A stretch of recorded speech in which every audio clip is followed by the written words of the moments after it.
ഭോപ്പാലിൽ വഴിതടഞ്ഞ മധ്യപ്രദേശ് സർക്കാരിന്റെ നടപടി ഒരു കാലത്തും ന്യായീകരിക്കാൻ കഴിയാത്തതെന്ന് മുഖ്യമന്ത്രി പിണറായി. സംഘപരിവാർ സംസ്കാരത്തിന്റെ പ്രതിഫലനമാണ് സംഭവം. കേരളത്തിലായിരുന്നെങ്കിൽ ഇതൊരിക്കലും സംഭവിക്കില്ലായിരുന്നു. രാജ്നാഥ് സിംഗ് തലശ്ശേരിയിലെ സന്ദർശനം നടത്തിയപ്പോൾ പോലും ആരും തടഞ്ഞിട്ടില്ല.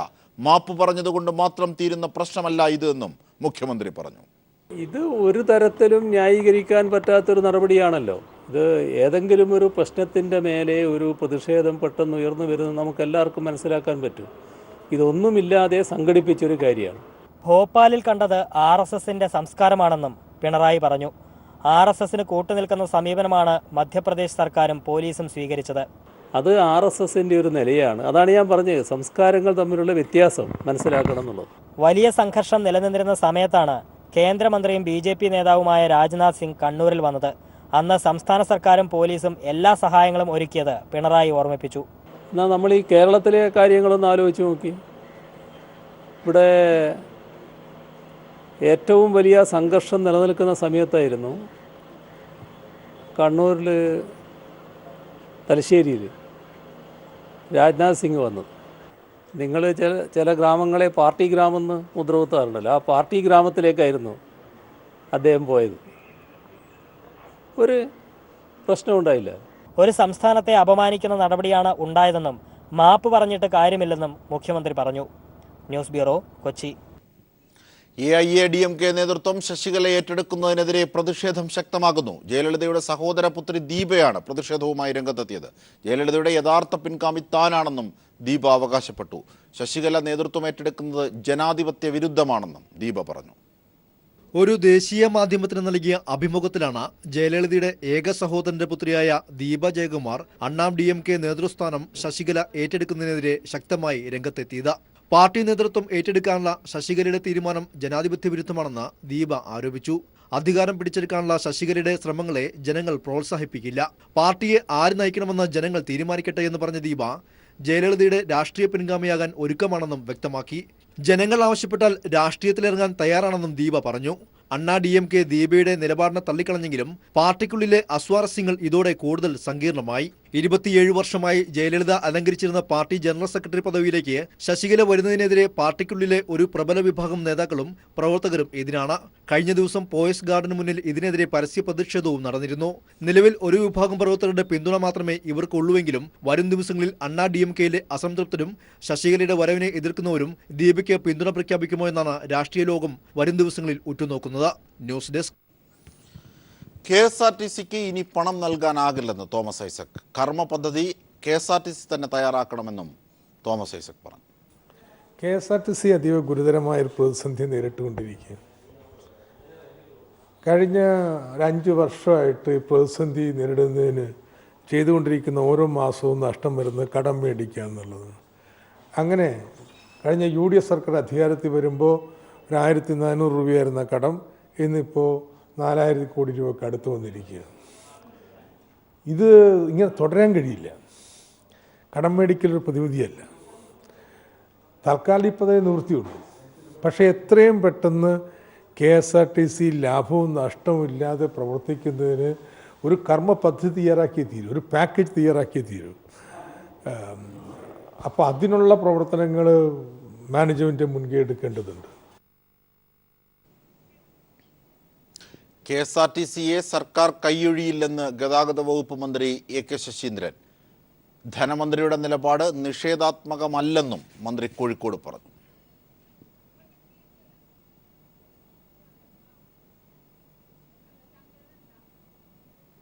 സഹകരണ മേഖലാ സംരക്ഷണ പ്രചരണം ഇന്ന് കൊച്ചിയിൽ മുഖ്യമന്ത്രി പിണറായി വിജയൻ ഉദ്ഘാടനം ചെയ്യും. സഹകരണ മേഖലയ്ക്കെതിരെയുള്ള വ്യാജ പ്രചരണങ്ങൾ ജനമധ്യത്തിൽ തുറന്നു കാണിക്കുകയെന്ന ലക്ഷ്യത്തോടെയാണ് സംസ്ഥാന സഹകരണ സംരക്ഷണ സമിതി ക്യാമ്പയിൻ സംഘടിപ്പിക്കുന്നത്. ഉച്ചയ്ക്ക് 2-ന് എറണാകുളം ടൗൺ ഹാളിൽ നടക്കുന്ന ചടങ്ങിൽ സഹകരണ വകുപ്പ് മന്ത്രി കടകംപള്ളി സുരേന്ദ്രൻ അധ്യക്ഷത വഹിക്കും. മുൻ മുഖ്യമന്ത്രി ഉമ്മൻചാണ്ടി മുഖ്യപ്രഭാഷണം നടത്തും. MP-മാരും MLA-മാരും അടക്കം ജനപ്രതിനിധികളും വിവിധ രാഷ്ട്രീയ കക്ഷി നേതാക്കളും പങ്കെടുക്കും.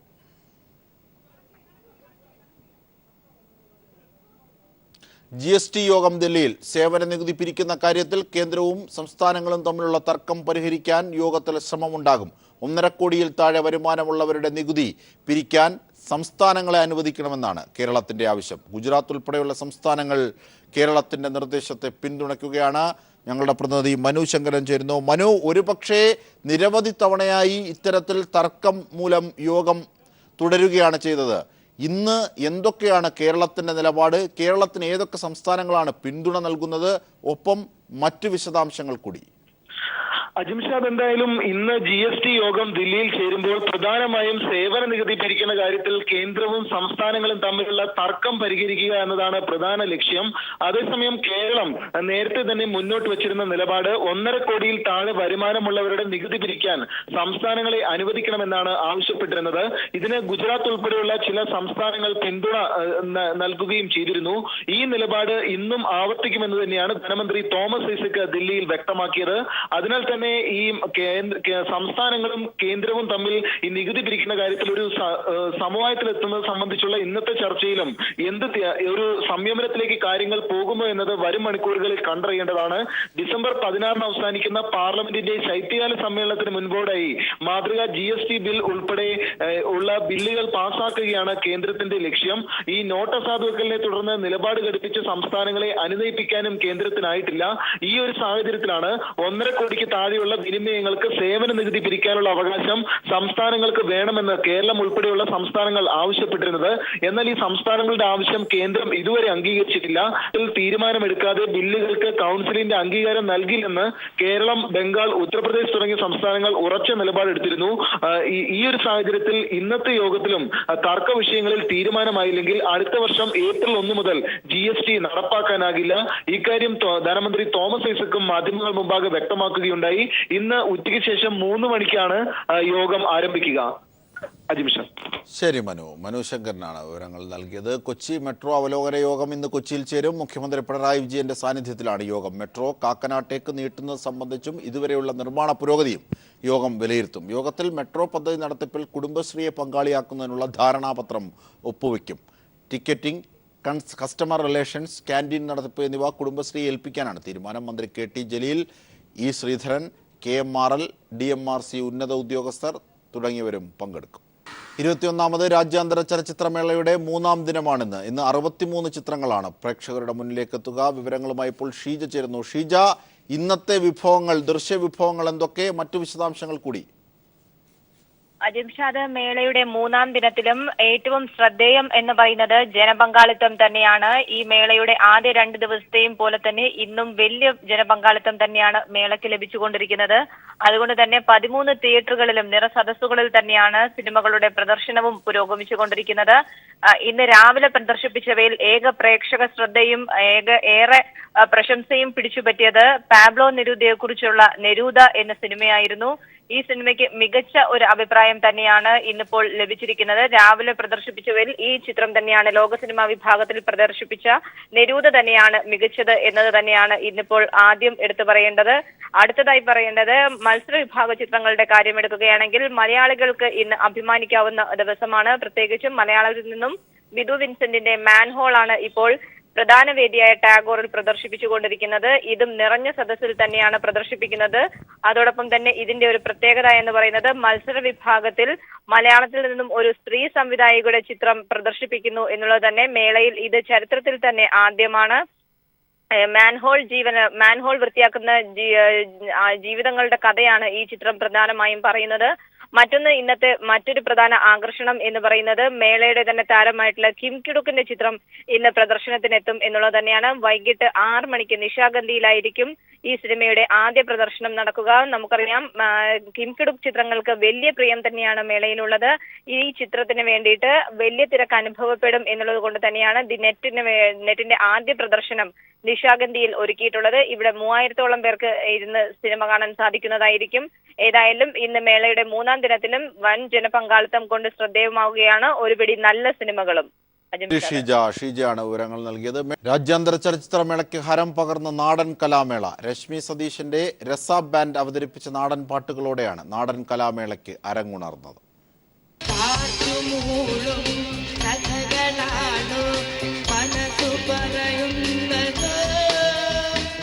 കേരളത്തിന്റെ പരിവർത്തനങ്ങളെ പാട്ടുകളിലൂടെ അവതരിപ്പിച്ചാണ് രശ്മി സതീഷിന്റെ രസാ ബാൻഡ് രാജ്യാന്തര ചലച്ചിത്രമേളയ്ക്ക് ഹരം പകർന്നത്.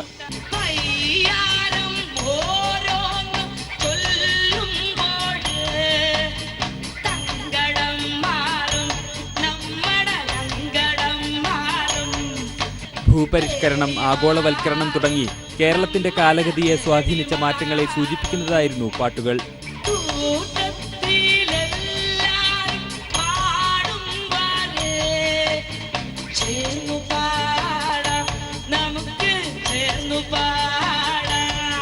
തനത് സംഗീതോപകരണങ്ങൾ നാടൻ പാട്ടുകൾക്ക് ചടുല താളം പകർന്നപ്പോൾ കാണികൾ ആവേശത്തിലായി.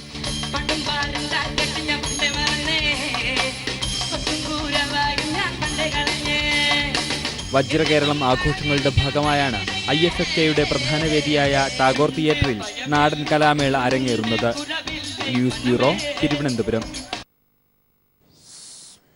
സമൂഹത്തിന്റെ മുഖ്യധാരയിൽ നിന്ന് എന്നും അകറ്റി നിർത്തപ്പെടുന്നവരാണ് ഭിന്നലിംഗക്കാർ. എന്നാൽ 21ാം രാജ്യാന്തര ചലച്ചിത്രമേളയിൽ മികച്ച പരിഗണന കിട്ടിയതിന്റെ സന്തോഷത്തിലാണിവർ. ഇവർക്കായി ജെൻസർ ബെൻസർ എന്ന പ്രത്യേക പാക്കേജ് മേളയിലുണ്ട്. ഭിന്നലിംഗക്കാരെ സമൂഹം അകറ്റി നിർത്തുമ്പോഴാണ് 21ാമത് രാജ്യാന്തര ചലച്ചിത്രമേള അവരെ ഒപ്പം ചേർത്തു നിർത്തുന്നത്. ചലച്ചിത്രമേളയുടെ കഴിഞ്ഞ 20 വർഷങ്ങളിലും ഇവർ മേളയ്ക്കെത്തിയിരുന്നു.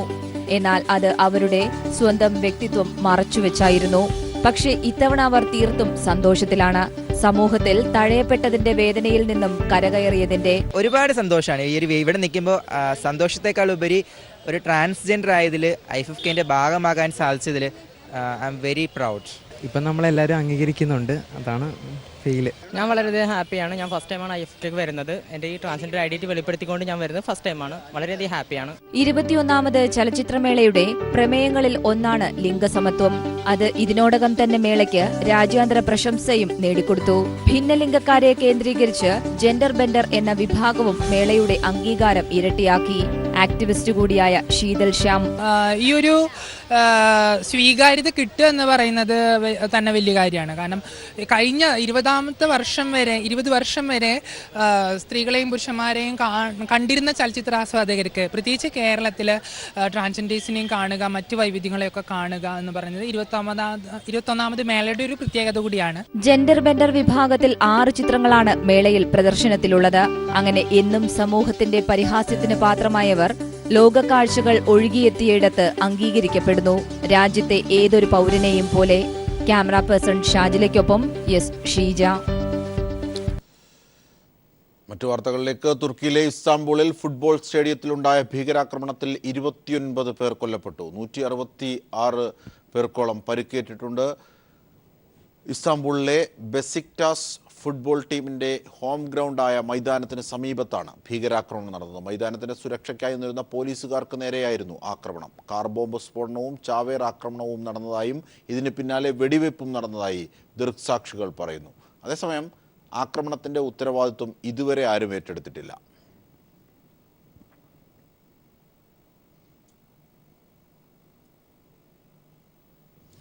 കൊല്ലം കോർപ്പറേഷനിലെ തേവള്ളി ഡിവിഷനിലെ ഉപതെരഞ്ഞെടുപ്പിൽ UDF സ്ഥാനാർത്ഥിക്ക് റിബൽ സ്ഥാനാർത്ഥി രംഗത്ത്. RSP സ്ഥാനാർത്ഥിക്കെതിരെയാണ് കോൺഗ്രസിന്റെ റിബൽ സ്ഥാനാർത്ഥി മത്സരിക്കുന്നത്. തേവള്ളിയിലെ കൗൺസിലർ അപകടത്തിൽ മരിച്ചതിനെ തുടർന്നാണ് ഉപതെരഞ്ഞെടുപ്പ് നടക്കുന്നത്. UDFന് വേണ്ടി RSP സ്ഥാനാർത്ഥി S ലക്ഷ്മിയാണ് മത്സരിക്കുന്നത്. കൊല്ലം DCCയിൽ വെച്ച് സ്ഥാനാർത്ഥിയെ ഔദ്യോഗികമായി പ്രഖ്യാപിക്കുകയും ചെയ്തു. ഒപ്പം പ്രചരണവും തുടങ്ങി. ലക്ഷ്മി എഞ്ചിനീയറിംഗ് വിദ്യാർത്ഥിനിയാണ്. എന്നാൽ റിബൽ സ്ഥാനാർത്ഥിയായി മത്സരിക്കുന്ന തേവള്ളിയിലെ മുൻ കൗൺസിലറിന്റെ ഭാര്യ ഗീതാ ദേവകുമാർ UDF സ്ഥാനാർത്ഥിയേക്കാൾ പ്രചരണത്തിൽ ഒരുപടി മുന്നോട്ട് പോയി കഴിഞ്ഞു. ഇക്കാര്യം ചൂണ്ടിക്കാട്ടിയപ്പോൾ കൊല്ലം DCC പ്രസിഡന്റ് കൊടിക്കുന്നിൽ സുരേഷിന്റെ പ്രതികരണം ഇങ്ങനെ: UDFന്റെ റിബൽ സ്ഥാനാർത്ഥി ഉണ്ടാകത്തില്ല. UDFന്റെ ആരെങ്കിലും റിബലായിട്ട് വന്നാൽ അവരെ നടപടിയെടുത്ത് പുറത്താക്കും. അവർ ഒരിക്കലും UDF ആണെന്ന് പറയാൻ പറ്റത്തില്ല. നോമിനേഷൻ കൊടുക്കുന്നവരെ ആർക്കും സ്ഥാനാർത്ഥി ആകാൻ താല്പര്യം പ്രകടിപ്പിക്കാം. പക്ഷെ ഒരു തീരുമാനമെടുത്ത് നോമിനേഷൻ കൊടുത്തു കഴിഞ്ഞാൽ പിന്നെ ആരെങ്കിലും അതിന് വിരുദ്ധമായി മത്സരിക്കാൻ വന്നാൽ അവരുടെ പേരിൽ നടപടിയെടുക്കുക, അവരെ പുറത്താക്കുക എന്നുള്ളതാണ്. എന്നാൽ താൻ റിബൽ സ്ഥാനാർത്ഥി അല്ലെന്നും തേവള്ളിയിലെ അറിയപ്പെടുന്ന കോൺഗ്രസ് കുടുംബമാണ് തന്റേതെന്നും UDF റിബൽ ഗീതാ ദേവകുമാർ വ്യക്തമാക്കി. റിബൽ സ്ഥാനാർത്ഥിയാണെന്ന് ഞാൻ വിശ്വസിക്കുന്നില്ല. ഇതൊരു കോൺഗ്രസ് സ്ഥിരമായി ജയിക്കുന്ന ഒരു വാർഡാണിത്. ഇവിടെ കഴിഞ്ഞ തവണ സന്ദർഭവശാൽ RSPക്ക് സീറ്റ് കൈവശം പോവുകയായിരുന്നു. പക്ഷെ അവർക്കത് നന്നായി പ്രകടനം കാഴ്ചവെക്കാൻ സാധിച്ചില്ല. ഈ വർഷവും അതിന് തന്നെയാണ് സാഹചര്യം ഒരുങ്ങുന്നതെന്ന് കണ്ടപ്പോൾ ഇവിടെയുള്ള മുഴുവൻ കോൺഗ്രസ്സുകാരും എന്നോട് നിൽക്കാനായി ആവശ്യപ്പെടുകയും ഞാനത് അംഗീകരിക്കുമായിരുന്നു. അതേസമയം ഇടതു സ്ഥാനാർത്ഥിയും അധ്യാപികയുമായ NS ബിന്ദു തെരഞ്ഞെടുപ്പ് പ്രവർത്തനം തുടങ്ങി UDFനും BJPക്കും വെല്ലുവിളി ഉയർത്തി. ഡിവിഷൻ പിടിച്ചെടുക്കാൻ ചിട്ടയായ തെരഞ്ഞെടുപ്പ് പ്രചരണവും അവർ ആരംഭിച്ചു. BJP സ്ഥാനാർത്ഥി ശൈലജയും സിറ്റിംഗ് സീറ്റ് നിലനിർത്താൻ രംഗത്തുണ്ട്. മരണപ്പെട്ട കൗൺസിലർ കോകിലയുടെ അമ്മയാണ് ശൈലജ. ന്യൂസ് ബ്യൂറോ, കൊല്ലം. DCC പുനഃസംഘടനയിൽ അതൃപ്തി പ്രകടമാക്കി മുൻ മുഖ്യമന്ത്രി ഉമ്മൻചാണ്ടി. തന്റെ അഭിപ്രായം പാർട്ടി നേതൃത്വത്തെ അറിയിക്കുമെന്ന് ഉമ്മൻചാണ്ടി പറഞ്ഞു. പാർട്ടി പ്രവർത്തകർ ആഗ്രഹിക്കുന്നത് സംഘടനാ തെരഞ്ഞെടുപ്പാണെന്നും അർഹതയുള്ളവർ ധാരാളമുണ്ടെന്നും ഉമ്മൻചാണ്ടി പറഞ്ഞു. പുതിയ DCC അധ്യക്ഷന്മാരെ തെരഞ്ഞെടുത്തപ്പോൾ എ ഗ്രൂപ്പിനെ വെട്ടിനിരത്തിയതിലുള്ള അതൃപ്തി വ്യക്തമാക്കിയാണ് ഉമ്മൻചാണ്ടിയുടെ പ്രതികരണം. പുനഃസംഘടനയിൽ അതൃപ്തിയുണ്ടോ എന്ന ചോദ്യത്തിന് അദ്ദേഹത്തിന്റെ മറുപടി ഇങ്ങനെയായിരുന്നു. അത് മാധ്യമങ്ങളുമായിട്ട് പങ്കുവെക്കാനുള്ളതല്ല. അതിൻ്റെ അഭിപ്രായം ഞാൻ പാർട്ടി നേതൃത്വത്തെ അറിയിക്കും. അർഹതയുള്ളവർ ധാരാളമുണ്ടെന്നും പാർട്ടി പ്രവർത്തകർ ആഗ്രഹിക്കുന്നത് സംഘടനാ തെരഞ്ഞെടുപ്പാണെന്നും അദ്ദേഹം പറഞ്ഞു. കോൺഗ്രസ് പാർട്ടി നേതാക്കന്മാരുടെ പാർട്ടിയാണ്. ധാരാളം പേര് അർഹതയുള്ളവരുണ്ട്. പിന്നെ പാർട്ടി പ്രവർത്തകർ ആഗ്രഹിക്കുന്നത് സംഘടനാ തെരഞ്ഞെടുപ്പാണ്. ഇനി അങ്ങോട്ടുള്ള കാര്യങ്ങളിൽ സംഘടനാ തെരഞ്ഞെടുപ്പ് നടത്തി കാര്യങ്ങൾ മുമ്പോട്ട് പോകണം എന്നുള്ള അഭിപ്രായം ഞാൻ നേരത്തെ തന്നെ നേതൃത്വത്തെ അറിയിച്ചിട്ടുണ്ട്. പുതിയ DCC അധ്യക്ഷന്മാരിൽ 4 പേർ മാത്രമാണ് എ ഗ്രൂപ്പിൽ നിന്നുള്ളത്. ഹൈക്കമാൻഡ് തങ്ങളെ തഴഞ്ഞതിൽ ഗ്രൂപ്പിൽ അതൃപ്തി പുകയുകയാണ്. ഇക്കാര്യം ഹൈക്കമാൻഡിനെ അറിയിക്കാനുള്ള ആലോചനയിലാണ് ഗ്രൂപ്പ് നേതൃത്വം. പാർട്ടി പരിപാടികളിൽ നിന്ന് വിട്ടുനിൽക്കാനും ആലോചനയുണ്ട്. പുനഃസംഘടനയെ ചൊല്ലി വരും ദിവസങ്ങളിൽ കോൺഗ്രസിൽ ഗ്രൂപ്പ് പോര് മുറുകുമെന്ന് വ്യക്തമാക്കുന്നതാണ് ഉമ്മൻചാണ്ടിയുടെ വാക്കുകൾ. News bureau, Thiruvananthapuram. People TV exclusive. 2 വർഷം മുമ്പ് ശബരിമല മണ്ഡല മകരവിളക്ക് തീർത്ഥാടന കാലത്തെ കുത്തക ലേല ക്രമക്കേടുമായി ബന്ധപ്പെട്ട ജുഡീഷ്യൽ അന്വേഷണ റിപ്പോർട്ടും ദേവസ്വം ബോർഡ് അധികൃതർ അട്ടിമറിച്ചു. 2012 ശബരിമല എക്സിക്യൂട്ടീവ് ഓഫീസറും ഇപ്പോഴത്തെ ദേവസ്വം ബോർഡ് സെക്രട്ടറിയുമായ VS ജയകുമാർ അടക്കമുള്ളവർക്കെതിരായ അന്വേഷണ റിപ്പോർട്ടാണ് അട്ടിമറിച്ചത്.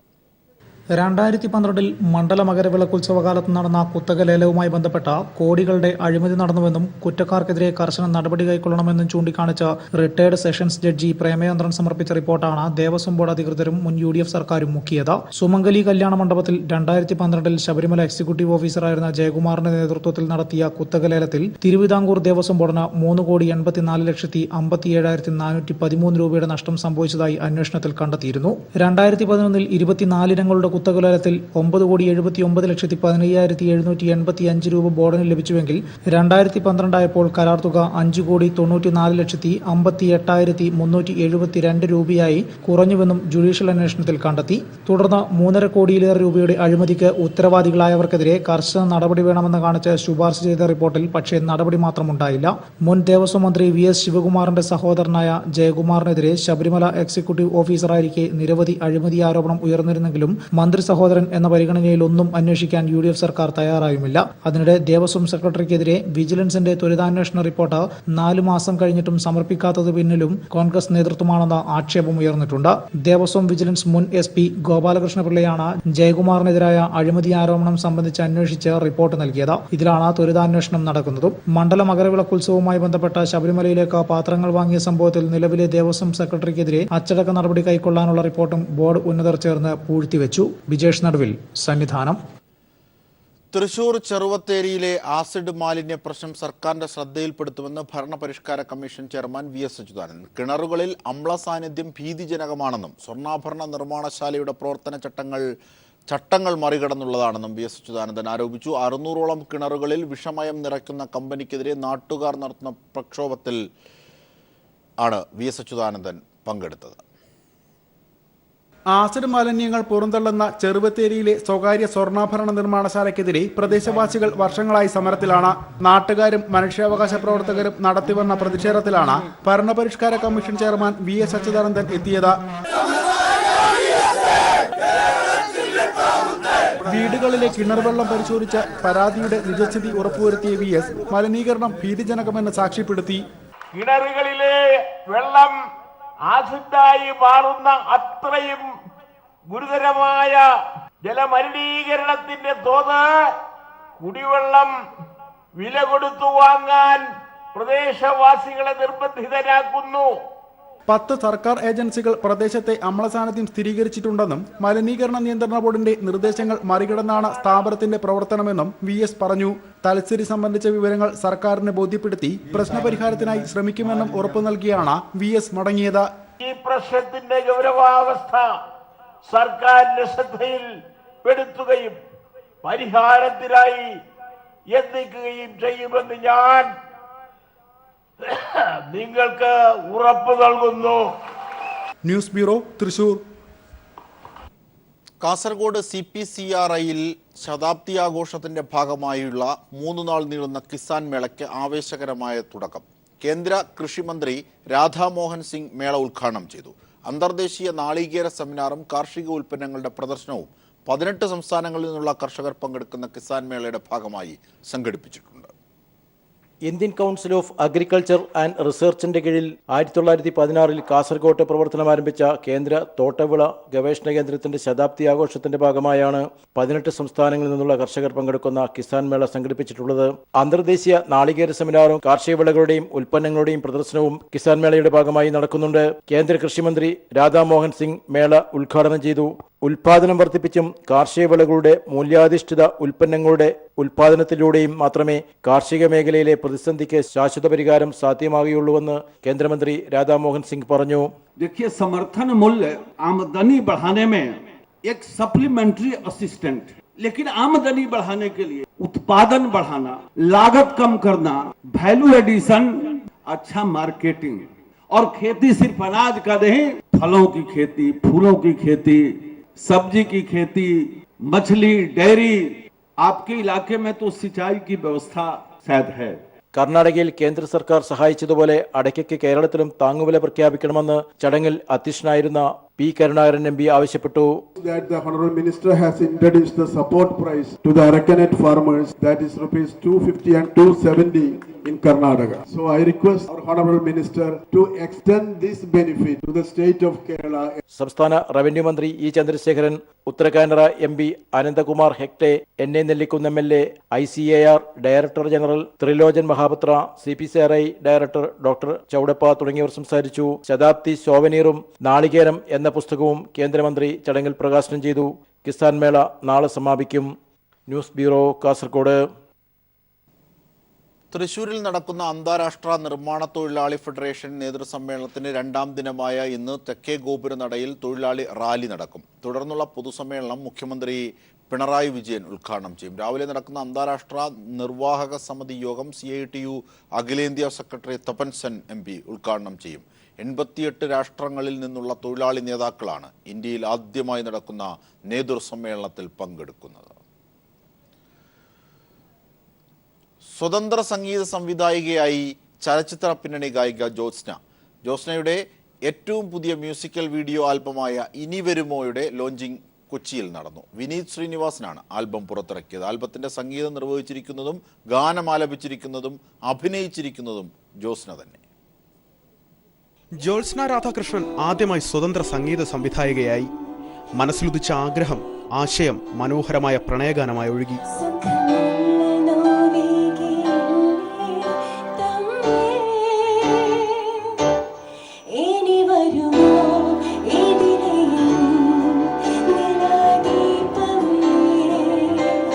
കൊച്ചിയിൽ നടന്ന ചടങ്ങിന് ഭദ്രദീപം കൊളുത്തി തുടക്കമിട്ടത് സംഗീത സംവിധായകൻ ഇഗ്നേഷ്യസ്. ഗായകനും നടനും സംവിധായകനും നിർമ്മാതാവുമൊക്കെയായ വിനീത് ശ്രീനിവാസൻ ഇനി വരുമോയുടെ ലോഞ്ചിങ് കർമ്മം നിർവഹിച്ചു. ഞാൻ 2005 ജ്യോത്സ്നയെ മീറ്റ് ചെയ്യുന്നത്. അപ്പോൾ ആ സമയത്തൊക്കെ നമ്മളെല്ലാവരും കൂടെയുള്ള ഷോസ് ഒരുപാട് ഉണ്ടാവുമായിരുന്നു. അപ്പോൾ തൊട്ട് ജ്യോത്സ്ന പറയുമായിരുന്നു ഇൻഡിപെൻഡന്റ് മ്യൂസിക്കിലേക്ക് വരണം, സ്വന്തമായിട്ട് കമ്പോസ് ചെയ്ത് പാട്ടുകൾ ചെയ്യണം എന്നുള്ള കാര്യമൊക്കെ എൻ്റെ അടുത്തൊക്കെ പറഞ്ഞിട്ടുണ്ട്. അപ്പോൾ 11 yearsന് ശേഷവും ആ ഡ്രീം അങ്ങനെ സസ്റ്റെയിൻ ചെയ്ത് വെച്ചു എന്നുള്ളതാണ്. അതൊരു ഭയങ്കര കാര്യം തന്നെയാണ്. ഒരു സ്വപ്നം സഫലമായതിന്റെ സന്തോഷം ജ്യോത്സ്നയും മറച്ചുവെച്ചില്ല. നമ്മളിങ്ങനെ നമുക്ക് ഭയങ്കര പാഷനുള്ള, ഭയങ്കര സ്നേഹത്തോടെ നമ്മളൊരു സംഭവം ചെയ്തിട്ട് അതിന് ഇങ്ങനെ ഒരു പ്ലാറ്റ്ഫോമിൽ ലോഞ്ച് ചെയ്യുമ്പോൾ definitely it's like giving birth to a baby ഉള്ള കാര്യം പറയണമല്ലോ. ആ ഒരു സന്തോഷമാണ് ഇപ്പം എനിക്ക്.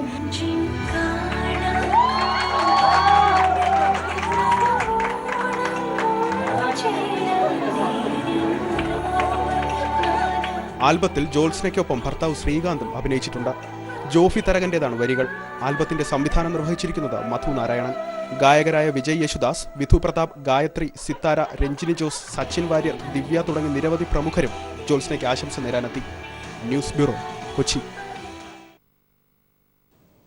കൂടിയാട്ടത്തിലെ ഇതിഹാസ കലാകാരൻ അമ്മന്നൂർ മാധവ ചാക്യാരുടെ ജന്മശതാബ്ദിയോടനുബന്ധിച്ച് കൂടിയാട്ട മഹോത്സവത്തിന് തുടക്കമായി. കൂടിയാട്ട രംഗത്ത് പ്രവർത്തിക്കുന്ന വിവിധ വിദ്യാലയങ്ങളുടെയും ഗുരുകുലങ്ങളുടെയും ആഭിമുഖ്യത്തിൽ തിരുവനന്തപുരം വൈലോപ്പള്ളി സംസ്കൃതി ഭവനിലാണ് കൂടിയാട്ട മഹോത്സവത്തിന് തുടക്കം കുറിച്ചത്.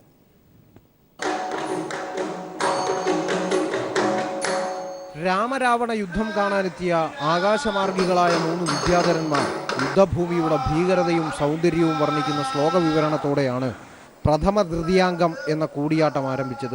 ഭാസന്റെ സംസ്കൃത നാടകത്തിലെ 6ാം അംഗത്തിലെ ഒരു ഭാഗമാണ് അരങ്ങിൽ അവതരിപ്പിച്ചത്.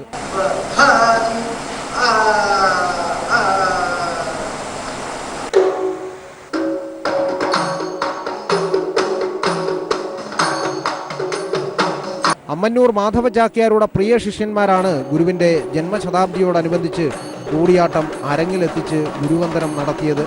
സൂരജ് നമ്പ്യാർ, അമ്മന്നൂർ രജനീഷ് ചാക്യാർ, പുതിയിൽ രഞ്ജിത്ത് ചാക്യാർ എന്നിവരാണ് അരങ്ങിൽ നിറഞ്ഞാടിയത്.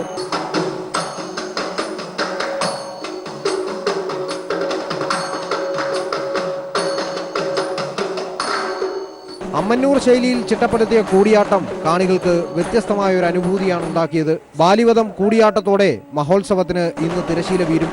News bureau, Thiruvananthapuram. നിലമ്പൂരിലെ മാവോയിസ്റ്റ് ക്യാമ്പിന്റെ ദൃശ്യങ്ങൾ പുറത്ത്. 2 വനം വകുപ്പ് ഉദ്യോഗസ്ഥരെ തട്ടിക്കൊണ്ടുപോകാൻ നിർദ്ദേശം നൽകുന്നതാണ് ദൃശ്യങ്ങൾ. പോലീസ് തിരയുന്ന വിക്രം ഗൌഡ, കൊല്ലപ്പെട്ട കുപ്പു ദേവരാജ്, അജിത തുടങ്ങിയവരെയും ദൃശ്യങ്ങളിൽ കാണാം. നിലമ്പൂർ കരുളായി വനത്തിലെ മാവോയിസ്റ്റ് ക്യാമ്പിലെ ദൃശ്യങ്ങളാണിത്.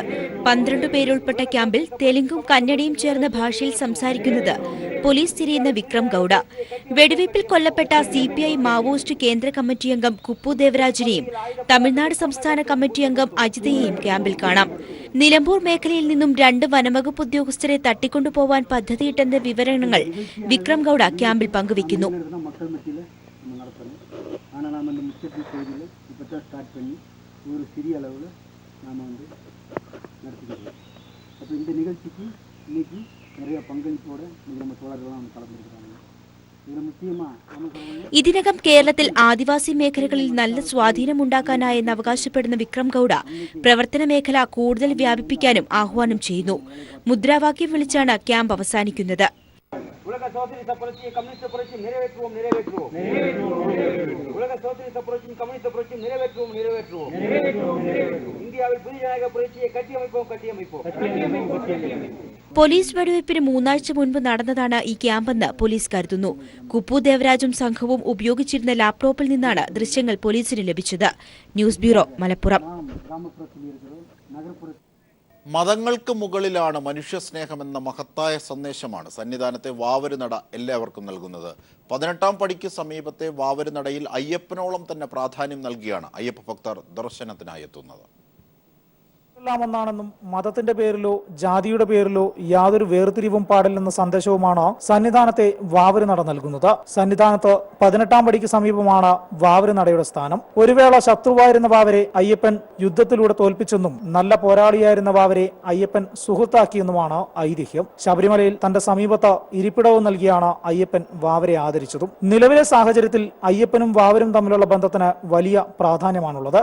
ഇന്ന് ലോകത്തിൽ നടക്കുന്ന എല്ലാ ദോഷവശങ്ങളും ഒരു പരിഹാരമാർഗമായിട്ടുള്ള ജാതിയോ മതമോ ഭേദമില്ലാത്ത രീതിയിൽ മനുഷ്യ സമൂഹം ഇവിടെ എത്തിക്കൊണ്ടിരിക്കുകയാണ്. തീർച്ചയായിട്ടും തീവ്രമായിട്ടുള്ള ചിന്താഗതികളോ തീവ്രമായിട്ടുള്ള ചിന്താമാറ്റുള്ള ഭാഗങ്ങളോ നാം ചിന്തിക്കാതെ നാം ഒന്നാണെന്ന് മനസ്സിലാക്കുക. അയ്യപ്പ ദർശനത്തിനെത്തുന്നവർ വാവരുസ്വാമിയെയും വണങ്ങിയാണ് സാധാരണ മലയിറങ്ങാറുള്ളൂ. പൂജിച്ച അരിയും കുരുമുളകും ഭസ്മവുമാണ് ഇവിടുത്തെ പ്രധാന പ്രസാദം. അയ്യപ്പനും വാവരും വർഷങ്ങൾക്ക് മുമ്പേ നൽകിയ സന്ദേശമാണ് മതങ്ങൾക്കപ്പുറത്ത് മനുഷ്യ സൗഹൃദം വളരണം എന്നുള്ളത്. ആധുനിക കാലഘട്ടത്തിൽ ഏറ്റവും ചർച്ചയാവേണ്ടതും അതുതന്നെയാണ്. സന്നിധാനത്തെ വാവരുനടയിൽ നിന്നും ക്യാമറമാൻ വിനേഷ് നേതാജിക്കൊപ്പം ബിജേഷ് നടുവിൽ.